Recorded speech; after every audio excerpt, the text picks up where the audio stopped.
बिस्मिल्लाहिर्रहमानिर्रहीम।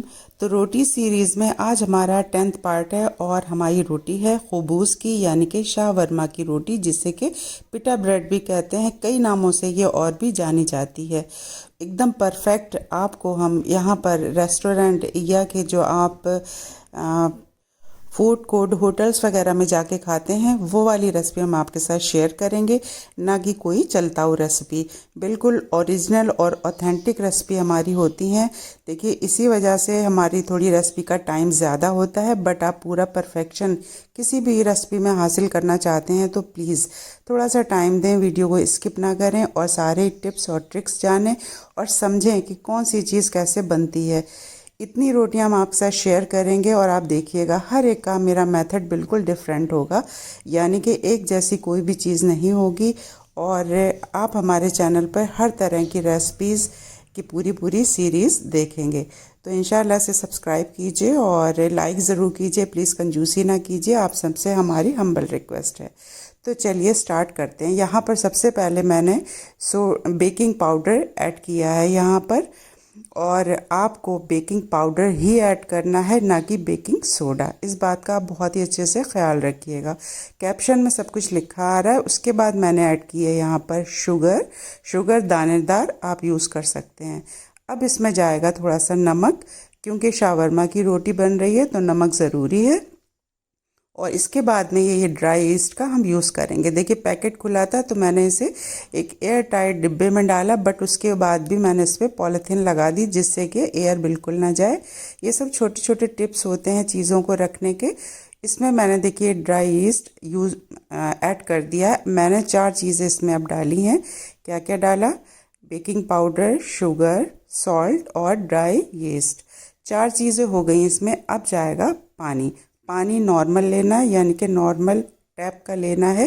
ठंडा नहीं लेना है, गर्म नहीं लेना है, क्योंकि गर्मी है और सर्दी है तो आप लुक वार्म यानी हल्का गुनगुना पानी ले सकते हैं। इसको मैंने डाला है। हर चीज़ का अच्छे से ध्यान रखिए, कहाँ पे कितना क्या पड़ रहा है और कैसे बन रहा है। मिक्स कर लेंगे इन चीज़ों को जिससे कि शुगर सॉल्ट सब मिक्स हो जाए।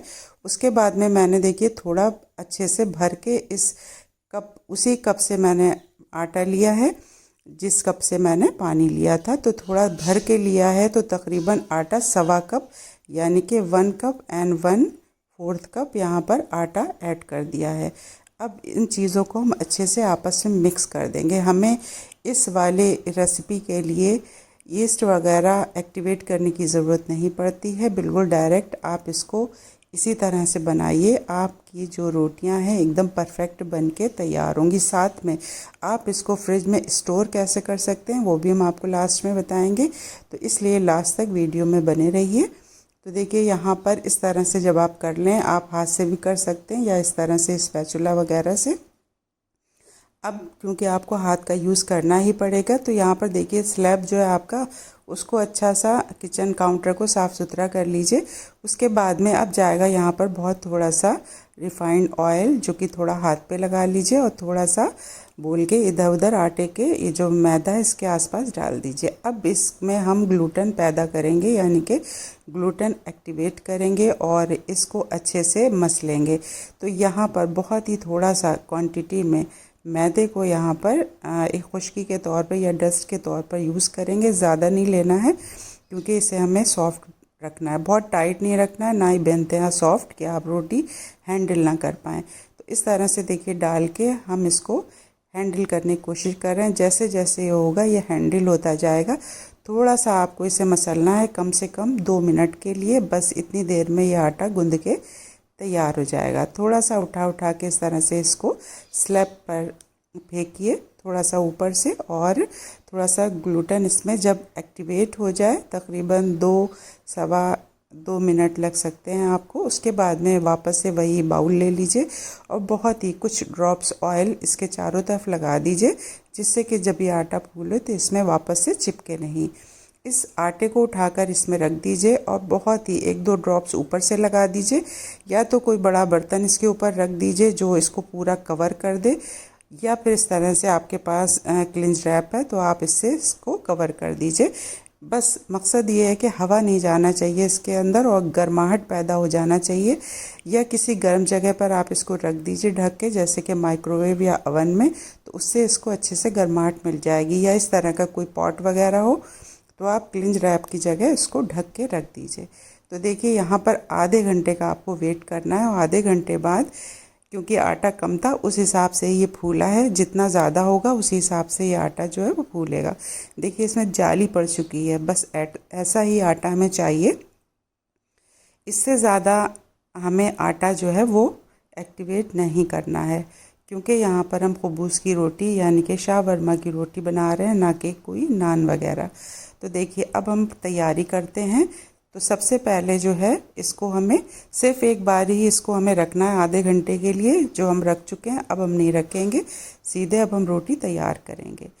तो देखिए इस तरह से आपको पेड़े बनाना है। बस ध्यान आपको ये रखना है कि इसका जो पेड़ा लोई होती है एकदम चिकना होना चाहिए, ऊपर से भी नीचे से भी कोई क्रैक नहीं होना चाहिए, नहीं तो आपकी रोटी में पीछे की साइड क्रैक दिखेंगे। क्रैक बिल्कुल नहीं दिखना चाहिए। अच्छे से इसका पेड़ा बनाइए बिना आटा लगाए। अगर आपको कुछ प्रॉब्लम आ रही हो तो 1-2 ड्रॉप ऑफ ऑयल लगा सकते हैं, बट उसकी ज़रूरत नहीं पड़ेगी अगर आप इस तरह से मेरे हिसाब से काम करते चलेंगे। तो देखिए ऑयल मैंने प्लेट में भी लगा दिया 1-2 ड्रॉप, जिससे कि प्लेट में ये चिपके नहीं पेड़े।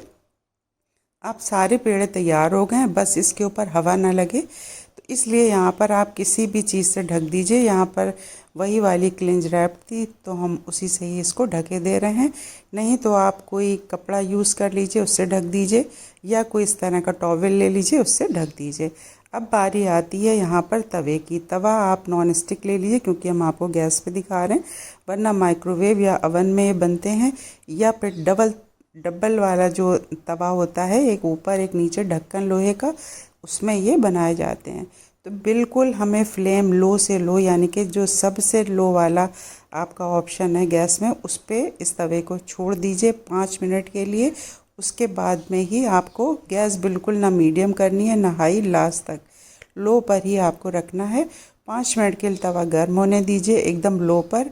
अगर आपको लगे 5 मिनट भी लो पे ज़्यादा हो गया तो फिर आप गैस को 1-2 मिनट के लिए बंद कर दें, उसके बाद में गैस को जलाएं और फिर से ऑन करके लो पे करें, तभी रोटी डालें। क्योंकि रोटी में बिल्कुल भी चित्तियाँ नहीं होना चाहिए ज़्यादा, नॉर्मल रोटी की तरह ये नहीं बनती है। कैसी बनती है अभी आप आगे देखेंगे। तो देखिए इसको बेल लेंगे, थोड़ा सा हाथ से बढ़ाएंगे, उसके बाद में आप जिस तरह से इसको बढ़ा सकते हैं बढ़ा लीजिए। नॉर्मली ये पेड़ा जो है वैसे तो 100 ग्राम का होता है, और उससे ज़्यादा हो तो तकरीबन 120 या 30 ग्राम का पेड़ा होता है, थोड़ी बड़ी रोटी हो तो। यहाँ पर मेरा जो पेड़ा है ये भी 100 ग्राम का ही, 100 ग्राम से कम होगा, तकरीबन 90 ग्राम का होगा एक पेड़ा। तो यहाँ पर देखिए इस तरह से रोटी बहुत बारीक नहीं बेलना है, बारीक से थोड़ी सी मोटी होती है। और चलिए तवा हमारा गर्म है, जैसे होना चाहिए, बिल्कुल हल्का गर्म, उस पर ये रोटी रखेंगे और ऊपर ढक्कन से, अगर आपके पास कोई लोहे का ढक्कन हो जिसमें हैंडल होता है उससे ढक दीजिए, नहीं तो फिर आप इससे ढकिए। और ये रोटी फटाफट से बनाई जाती है, बहुत ज़्यादा टाइम इसमें नहीं दिया जाता है, क्योंकि इसमें सॉफ्टपन हो, सॉफ्टनेस होना और मुलायमियत होना बहुत ज़रूरी है, यानी कि मॉइस्चर इसमें होना चाहिए, रोटी सूखना नहीं चाहिए। तो देखिए इसकी चित्तियाँ बस ऐसी पड़ती हैं, बहुत ही हल्की हल्की। हल्का सा इसको कपड़े से ज़रूर दबाइए ताकि ये फूल जाए। अगर आपकी रोटी फूल रही है तो समझ लीजिए बिल्कुल परफेक्ट आप रोटियां शावरमा की बना रहे हैं। बट अगर नहीं भी फूली है और इस तरह से है तो भी आपकी रोटी चल जाएगी, बट आप बनाते रहेंगे तो फिर आपको अच्छे से बनाना आ जाएगी। कपड़े से आप दबाएंगे जब इस तरह से तो ये अच्छे से फूल जाएगी। तो देखिए एक साइड तकरीबन आपको 20 से 25 सेकंड रखना है, उसके बाद में लो फ्लेम पर पलट के भी 20 से 25 सेकंड रखना है। हल्की हल्की चित्तियाँ आ पाएंगी, हल्का सा दबाइए कपड़े से और उसके बाद में आप इसको फूल जाए तो निकाल लीजिए, जिससे कि इसका जो मॉइस्चर है ना वो ख़त्म ना हो। बस आपको इतना ध्यान रखना है, सूखना नहीं चाहिए रोटियाँ, ये बिल्कुल सॉफ्ट और मुलायम होना चाहिए, ब्रेड के जैसी। तो देखिए जब इस तरह से बबल्स आने लगते हैं तभी इसको पलट देंगे, वापस से ढक देंगे, दूसरी साइड भी कुछ सेकंड छोड़ेंगे इतनी ही देर, और उसके बाद में इसको पलटकर अब हम कपड़े से इसकी सिकाई शुरू करेंगे जिससे कि ये फूल जाए। जब आप कपड़े से दबाएंगे तभी ये फूलेगी और इसी तरह से इसको सेका जाएगा, गैस पे डायरेक्ट इसको नहीं सेका जाता है। तो देखिए हमारी ज़्यादातर सभी रोटियां फूली हैं, बट हम आपको बहुत ज़्यादा नहीं दिखा सकते हैं क्योंकि अभी लास्ट में हम आपको दिखाएंगे, वीडियो बहुत ज़्यादा लंबा हो जाता है। 2 रोटियां मैंने आपको यहाँ पर बना के दिखा दी हैं। अब हम बाकी रोटियां इसी तरह से तैयार कर लेंगे। और अब आप देखिए कैसी वाइट सी कम चित्ती की फूली फूली सी, साइड से देखिए फूलापन, और कैसी वाइट हैं जैसी शावरमा की रोटी होती है। एकदम परफेक्ट हमारी रोटियां बनके तैयार हैं, पूरी तरह से अंदर से पकी हुई, बिल्कुल सॉफ्ट। और चाहे जैसा शेप आप दे दीजिए इसको, चाहे शावरमा की रोटी की तरह, चाहे इस तरह से मोड़ लीजिए, और चाहे आप कैसा भी शेप दीजिए, हर शेप में ये मुड़ जाएगी। आप चाहें तो इसको चौकोर भी बना सकते हैं। और देखिए कैसी फूली फूली हैं, हर रोटी इसी तरह से फूली है, बट हर रोटी हम आपको दिखा नहीं सकते कि इसी तरह से फूल के बनी है। और अंदर से देखिए एकदम पक्की हुई और कैसी जालीदार है, जिस तरह से होना चाहिए। पास से देखिए आप, अंदर से एकदम सॉफ्ट, एकदम पकी हुई, और जितनी मोटाई होना चाहिए उतनी मोटी। तो देखिए अब आप इसको रखेंगे कैसे फ्रीज़र में, जितना यूज़ करना है यूज़ कर लीजिए। उसके बाद में इन रोटियों को फैला दीजिए और ठंडा कर लीजिए। बहुत देर नहीं फैलाना, बस उतना फैलाना कि ये ठंडी हो जाए।